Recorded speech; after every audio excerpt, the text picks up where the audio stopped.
प्रणाम सब गोटे के। आइ हम एकटा बेटी कुमार सुना रहल छी। पाकल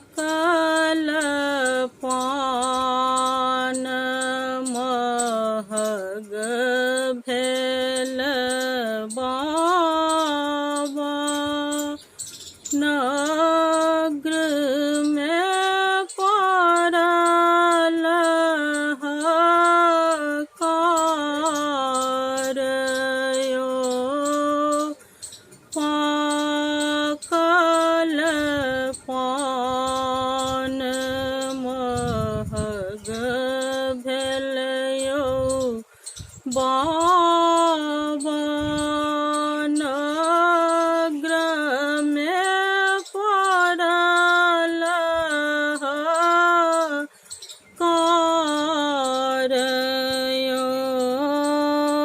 छोट छोट खिलिया लगबी हो है अम्मा, तब पति बचाता तोहर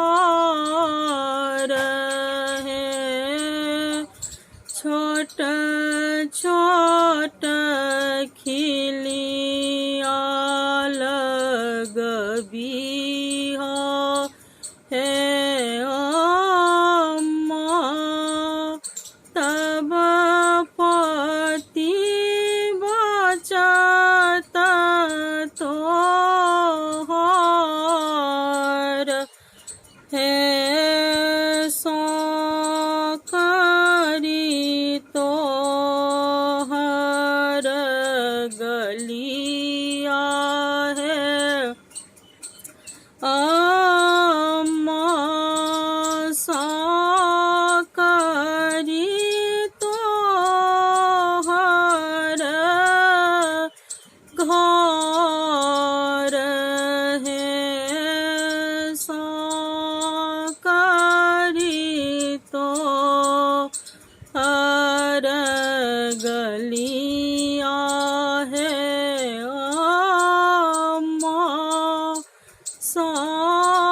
करी तोहर घर है। करी तोहर दुअरिया है अम्मा,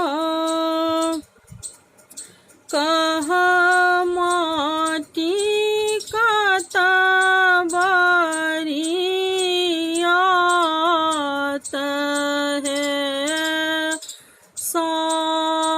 करी तोहर दुअरिया है अम्मा, कह माटी कतबरियात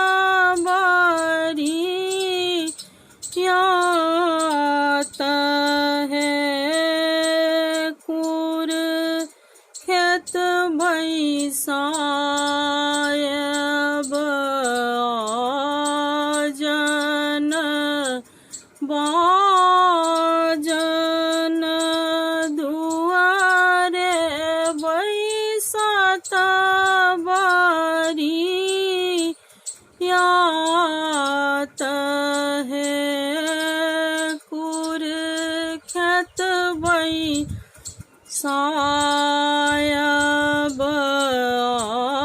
आजन बाजन, दुआरे बैसत बरियात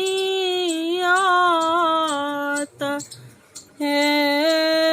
मरबे बैसायब दुल्हा दुल्हन